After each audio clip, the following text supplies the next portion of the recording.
आपकी प्रायोरिटीज तो कुछ और ही थी। अरबों की जमीन, वो मंदिर जो दुनिया के अंदर भारत के आर्किटेक्चर को जो आज तक नहीं ढूंढ पाए, वो आर्किटेक्चर जो पूरा वेस्ट नहीं जानता, उन मंदिरों की वैल्यू सिर्फ ये नहीं है कि वहां पूजा पाठ होता था, हजारों करोड़ों साल की विरासत है वो। आपने एक कानून बना करके कहा कि ये सिर्फ एज इट इज रहेंगे, ये कानून बन गया। तो पहली जीत उनकी ये हुई कि कम से कम आपका इसके ऊपर से राइट हट गया। वो इंतजार करते हैं समय का, वो हमारी तरह नहीं है भारत माता की जय का नारा लगाते हैं और सोचते हैं बस खुश हो गए। ये भावनात्मक नारे लगाने से कुछ नहीं होने वाला जब तक जमीन पे कुछ ना हो। इसलिए मैंने कहा कि भारत माता का नारा लगाने वालों ने आपको क्यों नहीं बताया कि भारत जो है 1947 के बाद 9 राज्यों में अल्पसंख्यक हो गए। ये बात क्यों नहीं गली गली तक पहुंची? लेकिन आज भी टेलीविजन पे भी भारत माता की जय, वो तो आपका भारत माता का नारा लगा करके आप अपने दुश्मनों को प्रोटेक्ट कर रहे हैं, ताकि आप कभी सोचे ना, क्योंकि आप तो भारत माता की जय लगा रहे हैं, सब कुछ भारत माता की जय हो रही है। फिर किसी को क्या मालूम है कि यहां 9 राज्यों में आप 2% हो गए। इसलिए मैं मानता हूं कि आप प्लेसेस ऑफ वर्शिप एक्ट, अभी तो चुनाव घोषित नहीं हुआ ना आपके यहां। अंग्रेजी की एक कहावत है, strike while iron is hot. चोट जब कीजिए जब लोहा गर्म हो। अभी आएंगे नए नए पट्टे डाल के, नए नए जुमले लेके। इस बार यह तय होगा कि पहले ये करो, वोट बाद में देंगे। यह एहसास कराओ कि नहीं, उन्होंने वोट तो हमें दोगे ही ना तुम। ये गलतफहमी निकाल दीजिएगा।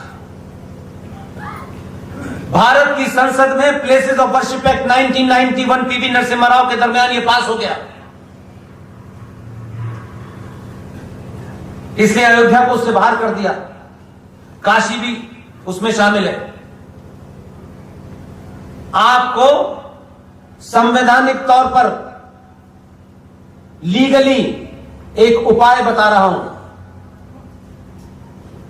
गुजरात में था, वहां भी बताया। उत्तर प्रदेश में मेरे उपाय को सुनने वाले लोग हैं, इसलिए बता के आया हूं। प्लेसेस ऑफ वर्शिप एक्ट 1991 एक ऐसा कानून है जिसके तहत मेरे पुरखों की जमीन पे जो मंदिर बने हुए थे, उन मंदिरों का मुझसे अधिग्रहण छीन लिया गया है और अब वो सरकार के प्रोटेक्शन में है, मेरे नहीं है, और कानूनी तौर पर उनमें बदलाव नहीं किया जा सकता। संविधान की धारा 254 254 ब्रैकेट में 2, सारे नौजवान इस धारा को याद कर लें। जो भी वोट मांगने आए और बहुत हंस के वोट मांगे, जब इस पे बात करेंगे तो उसका मुंह बंद हो जाएगा और कहिए आपको पता है कि नहीं पता है। तुमने बताना जिम्मेदारी नहीं समझा। तुम्हें लगा कि अगर इनको हमने बता दिया तो कहीं हमसे सवाल ना पूछ ले, लेकिन कहिए हमें एक आदमी बता गया है। संविधान की धारा 254 ब्रैकेट में 2, यह धारा आपके राज्य को, हर राज्य को इस बात की ताकत देती है कि अगर केंद्र ने कोई कानून सेंटर में संविधान संसद में पास कर दिया है तो आपके राज्य की सरकार,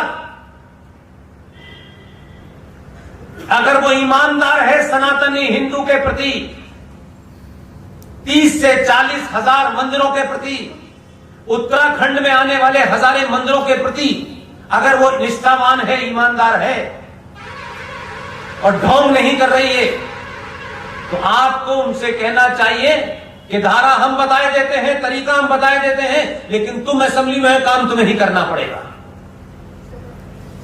254 ब्रैकेट में 2, यह धारा संविधान की इस बात की ताकत देती है कि केंद्र सरकार ने प्लेसेस ऑफ वर्शिप एक्ट 1991 जो पीवी नरसिम्हा राव ने पास करके बना दिया है, इसके खिलाफ आपकी राज्य सरकार जो इस वक्त बहुमत में है उसको एक लाइन का प्रस्ताव लाना है कि उत्तराखंड की सरकार मेजॉरिटी से यह प्रस्ताव पारित करती है कि प्लेसेस ऑफ वर्शिप एक्ट 1991 से उत्तराखंड को मुक्त कर दिया जाए। यह प्रस्ताव जैसे ही पारित होगा और पारित होने के बाद दिल्ली भेजा जाएगा तो दिल्ली के अंदर भी राष्ट्रपति भवन में आपका आदमी बैठा है।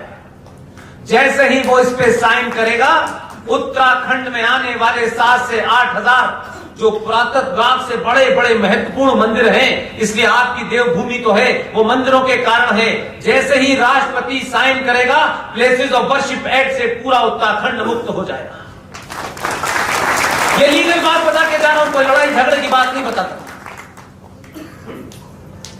इसलिए आपके शहर में मैं तो इत्तेफाक से कुछ कारणों से, सुरक्षा कारण भी है उसमें, इसलिए हवाई जहाज से आया। एक बीमारी चल पड़ी है, उससे यह पता चलता है कि आप सच में सो गए। जिंदा रहने का मतलब नहीं होता कि सिर्फ आप 2 वक्त खाना खाते हैं। सड़कों पर, मंदिरों के किनारे पर, बस स्टैंड पर, हर जगह कोई ना कोई मजार पैदा हो गई है। हर जगह मजार उग रही है पेड़ों की तरह से। ये क्यों उग रही है, कभी सोचा आपने? आप तो अपने घर की 1 इंच अगर बाउंड्री आगे बढ़ा लें तो सारे कानून लागू हो जाते हैं। लेकिन ये खुल्लम खुल्ला आपके राज्य में, पूरे देश में ये हो कैसे रहा है और सारे लोग चुप क्यों बैठे हैं? जो चुप बैठे हैं वो ज्यादा बड़े गद्दार हैं। जो खामोश हैं उनसे कल लोग सड़कों पे पूछेंगे। इसलिए मैंने कहा कि संचार क्रांति के दौर में कुछ चीजें छुपने वाली नहीं है कि नेताजी नहीं बताएंगे तो पता नहीं चलेगा। लोगों को पता चल रहा है। इसलिए कुमाऊं के अंदर रूबल जैसा लड़का एक प्रोग्राम करे, उसमें इतने सारे लोग आ जाएं। ये बात को जगता है कि आप लोग कुछ समझ रहे हैं, वो खतरा आपको दिख रहा है।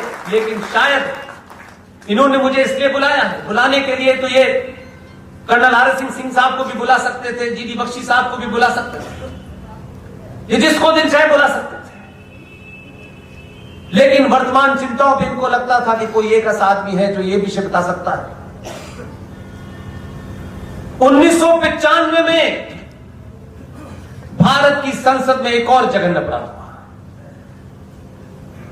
हम चुप रहे क्योंकि हमारा एजेंडा तो कुछ और है भाई। उनका एजेंडा देखिए, वो सत्ता में नहीं है, व्यवस्था में नहीं है, संसद में नहीं है, जुडिशरी में नहीं है, लेकिन वो काम कर रहे हैं जिसे काम करने के लिए आपने 70 सालों के बाद मोदी को चुना है। वो मोदी नहीं चुनते, वो इस बात की चिंता नहीं करते कि हमारे एमपी 50-100 होंगे तब हम ये लाएंगे, तब ये भारत हिंदू राष्ट्र होगा। ये बीमारी है क्योंकि वो अपनी समाज की सामूहिक शक्ति के ऊपर विश्वास रखते हैं। इसलिए दलाल बिक जाते हैं आपके अंदर से। दलाल मुंह बंद करने का पैसा खाते हैं। दलाल आपको मुंह बारे में पता ना चले इसलिए आपसे बात नहीं करते हैं और वो आपकी इस कमजोरी को जानते हैं। 1923 का बना वक्फ एक्ट 1956 में अमेंडमेंट हुआ। 1984 में जिन्होंने सिखों का नरसंहार किया दिल्ली के अंदर, उसमें से कोई पकड़ा नहीं गया आज तक। जिस शहर में 3,000 साढ़े 3,000 सिखों का कत्ल कर दें, जमीन पे कोई एक बदमाश गुंडा न पकड़ा जाए। मेरा आरोप नहीं है, तथ्यों के साथ कह रहा हूं। ये एक बड़ी झूठी लंबी कहानी गढ़ी गई कि सिखों को हिंदुओं ने मारा है। इंटेलेक्चुअल लोगों ने अपना काम किया। उसी की कीमत 1985 के अंदर राजीव गांधी से ली गई।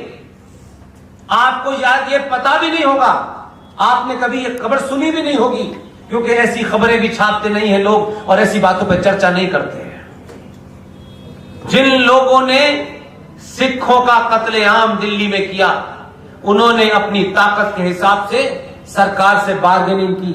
इसलिए मैंने कहा कि अगर बार्गेनिंग भी करनी है जिंदगी में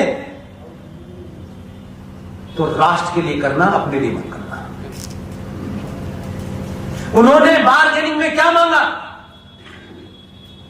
उन्होंने कहा कि जो 1956 में वक्फ बोर्ड के अंदर आपने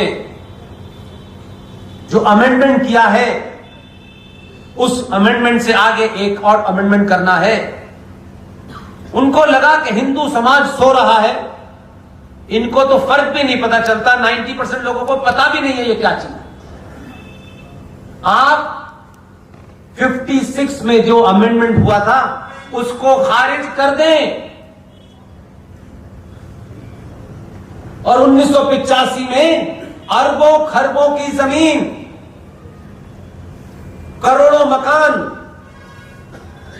बंटवारे के वक्त जिन हिंदुओं सिखों को सड़कों पे नंगा नचाया जा रहा था, मारा जा रहा था, जो लोग भारत आए थे उन्हें यहां से जो मुसलमान कलेक्टर बनने के लिए पाकिस्तान भाग गए थे, उनके मकानों में कहा कि आप रहिए।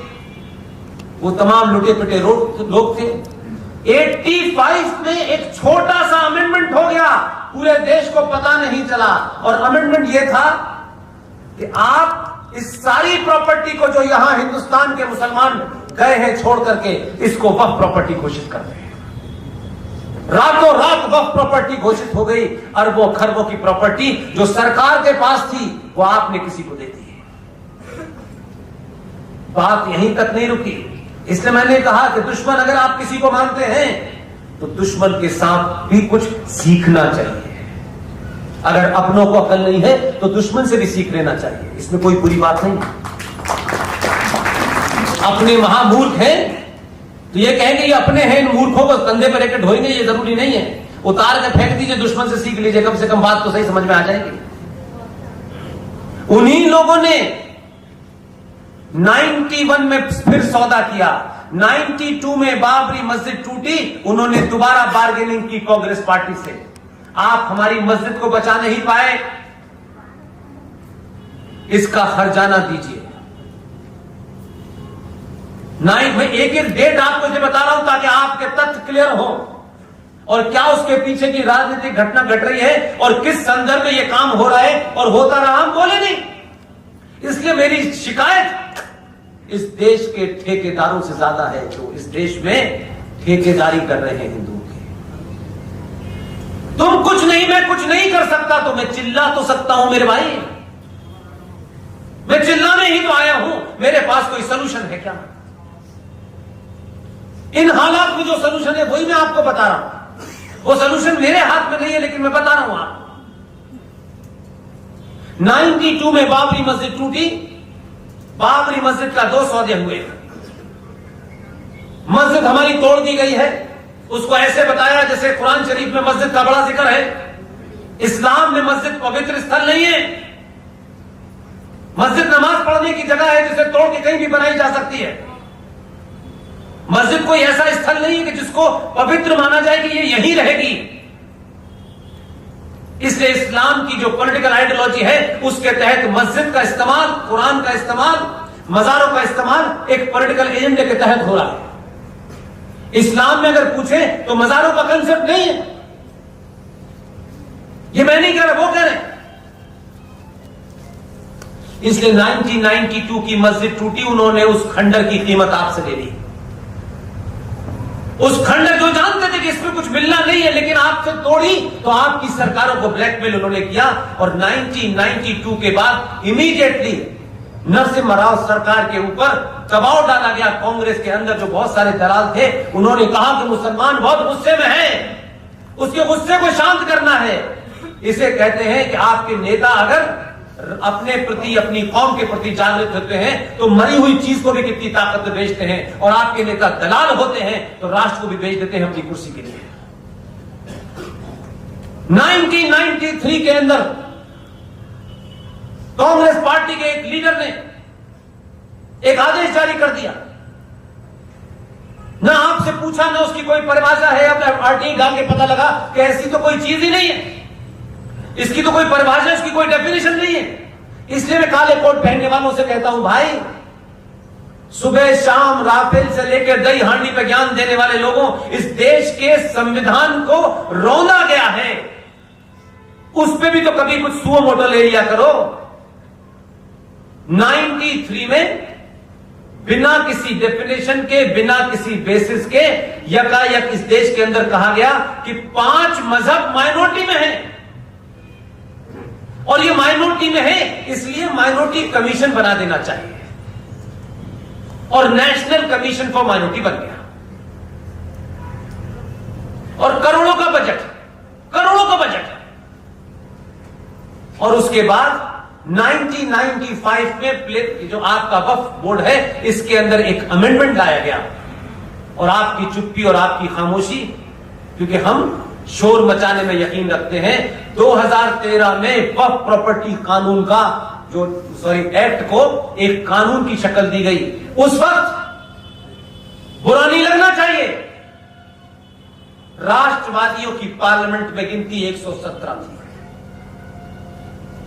आप कानून को नहीं रोक सकते थे, मैं मानता हूं,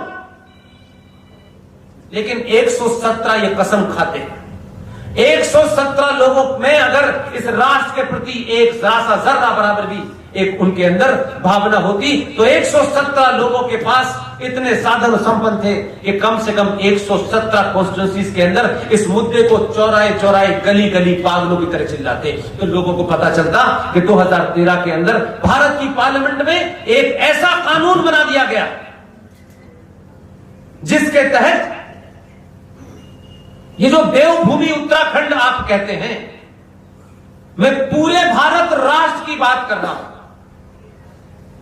उस कानून को बना करके उसका सेक्शन 40 ये कहता है कि अगर कोई वक्फ बोर्ड का पदाधिकारी ये मानता हो कि ये जो हॉल है, ये जो आपके मन competent authority of that area, चाहे वो एसएचओ हो, एसपी हो, जो भी हो, वो धक्के मार के आपको इस बिल्डिंग से बाहर कर देगा और चाबी वक्फ बोर्ड को दे देगा। और अगर आप नहीं निकले तो उसमें एक शब्द लिखा हुआ है कि आपको उसी दिन से इस जमीन पे इनक्रोचर घोषित कर दिया जाएगा। भारत राष्ट्र की इंच जमीन भारत के संविधान में सबकी आंखों के सामने बिक चुकी है। आप तो गज गज की लड़ाई लड़ रहे हैं, उन्होंने सत्ता नहीं बनाई, 500 मुसलमानों को जिता करके भारत के अंदर मेजॉरिटी की चिंता नहीं की, इसलिए सामूहिक शक्ति की ताकत देखिए, ये भारत राष्ट्र का सौदा हो चुका है, और वो छोटा मोटा काम नहीं करते। 2005 में 1995 के उस कानून के तहत भारत के अंदर जिसे प्यार की निशानी बताया जाता है, उसको 2005 में वक्फ प्रॉपर्टी बोर्ड ने उस ताजमहल को अपने कब्जे में ले लिया है। भारत सरकार का आर्कियोलॉजिकल सर्वे ऑफ इंडिया 2005 से 21 आ गई, हाथ जोड़ के खड़ा है, वापस नहीं मिलने वाला।